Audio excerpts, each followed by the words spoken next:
Island, September 29th, 1991, sponsored by the Foster Preservation Society. Right here is the North Foster Church. Come on, let's go inside. And Margery Matthews, our historian here, has laid out a very interesting tour. I think we all enjoy it. We get to go in a real old house. And so let's go. Excuse me, Bonnie. Sure. I want to give you just a little bit of background on North Foster. All the information, all the stories that you'll be told today are all based on fact. The information comes from town records and from old newspaper records. And it's one of the things I was doing during the summer was putting all this information together for the tour. North Foster was very loosely defined as a community. It's not like Hopkins Mills or Foster Center, which are both little hamlets in Foster. There, the church, the school, stores, blacksmith shops were all quite close together. North Foster is more spread out. There's two schoolhouses where people gathered. There were several stores which operated at various times. There was a mill, grist mill and sawmill, blacksmith shops. And there was also North Foster Church. North Foster Church began about 1824 when Elder John Williams began preaching here. He was a direct descendant of Roger Williams. And his first convert, the first member of the church, was a woman. So the church was really started by a woman. Her name was Celia Hopkins, and she was baptized in a beaver pond that's up just north of Route 101. And from that time, the church began to grow. And by 1844, the congregation decided they needed a building, and that's when they put up this part of the building sanctuary. Before that, they met in two schoolhouses, and sometimes they met in homes. In the summertime, when the weather was nice, they might meet outdoors.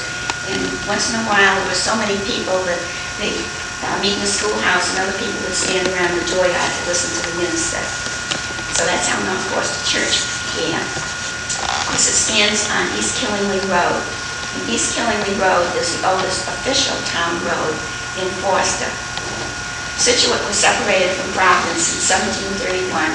Foster was part of Scituate at that time. And one of the first things that the Scituate Council did was approve a petition for a road that led from Killingly, Connecticut, toward Providence, and that's East Killingly Road. So it's one of our old roads. And you'll notice that as you drive over it. The route has been changed a little bit, but basically it's the same. The old roads go uphill and downhill. They go along ridges. They try to pick out the best route. They cross brooks at the narrowest path. So as you go uphill and downhill and around some very sharp corners, you realize you're following a very old road. And many of the sharp corners are caused by because there was a big rock there or a big tree that the settlers were able to move or to cut down.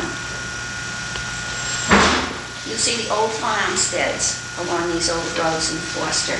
Many of the old farmhouses remain. And if you look very carefully, you may see some of the old barns and some of the other outbuildings like the outhouse or corn crib, although there are not many of those left. Also, if you're watching, you may see a meadow that tells you once there was a farm there and they grew hay for the cattle.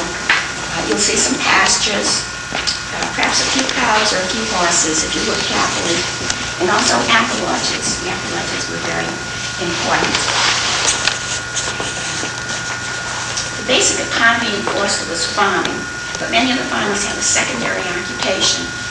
They might have been a blacksmith, maybe they had a grist mill or a sawmill, they might have been a school teacher or a stonemason. These were all skills that were needed by the farmers in Foster. Very fine historic heritage, and we also have a very rich natural heritage, and fall is one of the nicest times to see it. So I hope you enjoy driving around our country roads, seeing some of our old buildings and our lovely scenery. I'm ready to board the bus. Did you go? Isabel? No. I Sandy also want Olson. to tell you that the script that I'm using was written by Margery Matthews, who just talked with you inside the church. She's our unofficial official town historian and has tons of information, and I'm going to share some of that with you today. We're going to start by going outside Do you want to the use this? churchyard. When we Margery start, thought I should. it's kind of loud. Okay. What do I do to talk at it? Hold on a minute, let me turn the bus on. All right. You can play with it. Tell me It was the Nathan Hopkins livery, and it's going to play a part in the first story I'm going to share with you. Right across the street from the North Foster Baptist Church. we don't want to take some of the Challenger. And we're off. With your concerns, a railroad that ran through Foster in the early 1900s, from about 1900 to 1920. And if you look out to your right, you can see a ridge of ground, which is all that remains of the track bed. This train ran from Providence out through Scituate and came up in Foster, south of us here, where 102 comes through, down in through Clayville, and then up into Foster Center, and then out roughly paralleling Route 94 or Mount Hygeia Road, which we're going to cross in a minute. And then here, there was a station just the other side of this ridge, in what now looks to be a hollow, and then the train went due west into Danielson, Connecticut. And this train was really provided quite a bit for the townspeople here. It enabled young people to work as clerks in Providence. They could take the train into Providence on Monday. They'd stay there all week and then come back home on the weekends. It also enabled people to take jobs in nearby villages that would be too far for them ordinarily. And it gave people who produced crops out here a place to sell them in Providence. And they also sold lots of cedar posts and hundreds of chestnut railroad ties. Many things led to the demise of the railroad, but the most important one was when they built the Scituate Reservoir, it cut the tracks right off in the middle, and it was prohibitive for them to build around what is now part of the Scituate Reservoir. A couple of interesting stories with this particular railroad concern a woman, the late Marion Hopkins, used to like to tell the story of how her mother would get the kids together and take the horse and buggy up to, where would they leave the horse and buggy? Right up the livery. Yes, at Nathan Hopkins livery, thank you. Someone was paying attention. And they would go into Providence and get shoes and other school supplies, and then come back home. Hunters also came out here from the city, as well as tourists that would come for the day. Some would stay for the whole summer.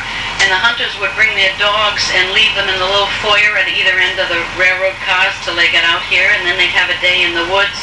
And at the end of that day, they would head on down the road here up to the Maple Glen or Nellie's Ark Taverns and have a few brews and be entertained by the ladies of the evening who were also employed in these places. A rather boozy bunch then headed back to Providence. We're going to cross Mount Hygeia Road now and continue on East Killingly Road. In Foster's history, there were 19 school districts because the feeling was that nobody should have to walk more than 2 miles to get to school. And there go the notes. In 1952, when the Captain Isaac Payne School opened up here in town, there were still 7 schools who were actively in session, and this school, the Harmony School, was one of them. Out of the records, we have some interesting things. You can just see the kids all running around in the front yard here. On graduation day, there'd be big celebrations, and they could be out in the yard swinging and playing croquet, and then go inside and have tables that would be spread with cake and candy and bananas. They make several mention of bananas. I think that's interesting.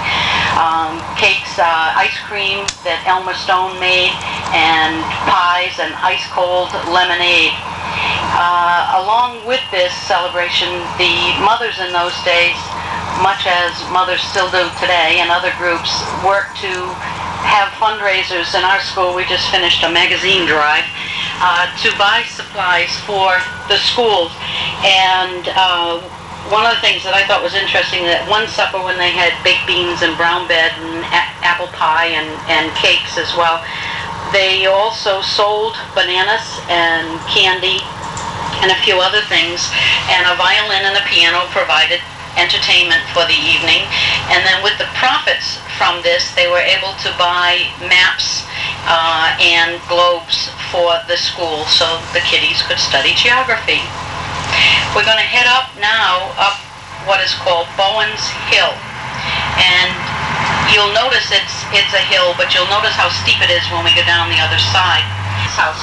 When in doubt, Hopkins is a safe name to use in town here. William and Isaiah Hopkins. William was the original owner. Built this house in 1840. I want you to notice this at one point was a general store, but I'd like us to pull forward just a little bit more so that you can see the front of the house, the dog is barking on cue. Oh good, they moved one car. Okay. If you'll notice, Greek Revival is a very popular style out, and still today on the back wall, the far wall, the bare plaster wall, is written cloth shoes. His son Isaiah took the house. We had the horses brought out so they'd look good for you. Left of the bust of the Nash Draper Tanyard. In early days, leather was used for so many things besides shoes and boots, everything from pails to breeches and aprons and horse harnesses. A man named Robert Nash bought 4 acres right in this area in 1794. And up near the road here, he had a courier shop and a bark house where he would store bark and to be used in 16 vats that he kept down near in the back of this fence area that you can see, and as we go by beyond it, I think maybe you'll see it a little bit better. There's a small open space of water. Right now it's kind of filled in, mostly swampy. He had 16 vats down there in which he would have tannic acid, and he would tan the leather hides down in that area. They used mostly black oak and hemlock. Those seem to be the preferred barks to get the tannic acid from. The shop changed hands a lot of times, and by 1834, all that was left was the shoemaker shop up here near the roadside, and no more tannery. And I asked Margery, I was kind of wondering why there would have been shoemakers so close to one another, because we just passed someone who had one up in the Hopkins house, and perhaps whoever was here apprenticed.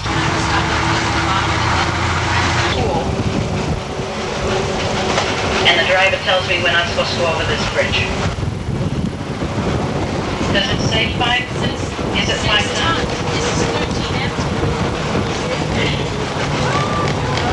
Hey, we are going to get to tour around a little bit. We're going to have to go back out to Route 6 and come around at this from another angle. 9 tons it is still.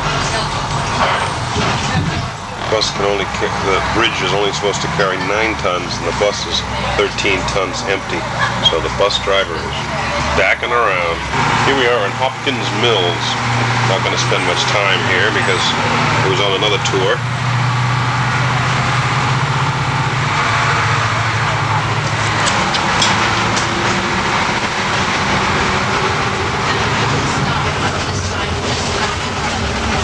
Towards the left was built in 1720, and Ezekiel built a grist mill in 1723, and shortly afterwards a sawmill.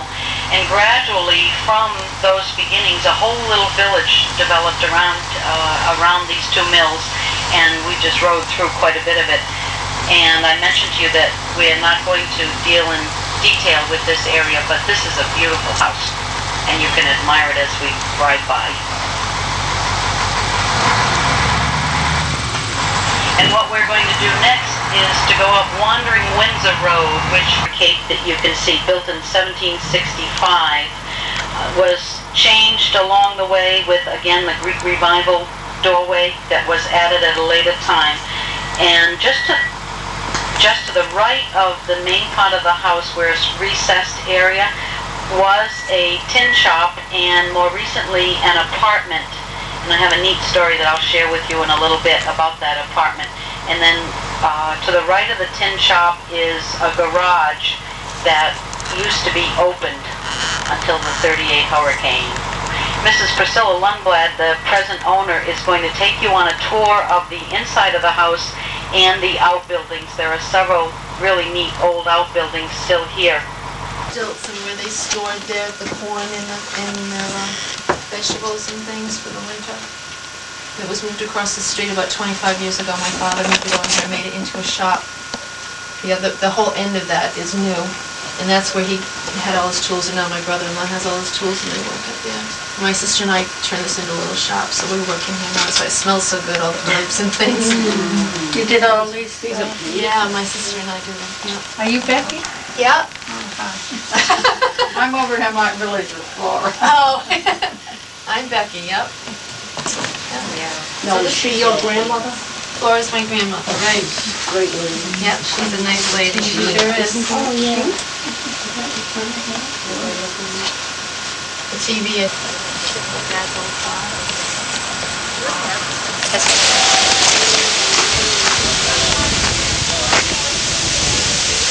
Kitty cat in the foreground. Looks pretty. Get the horses back there?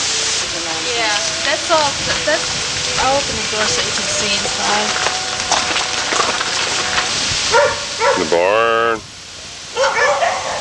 The old road. More people are seeing that. Oh, I didn't know you could try that out.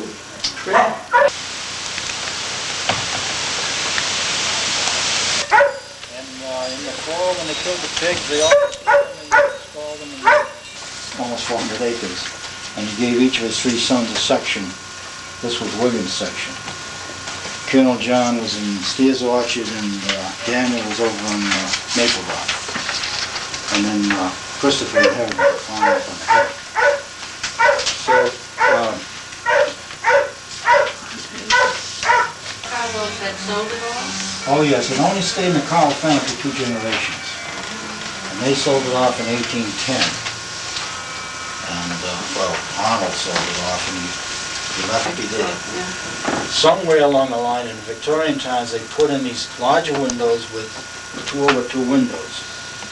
Just one bar in the middle. When I bought it, I changed them to the 12 over 12s to bring it back to the older style.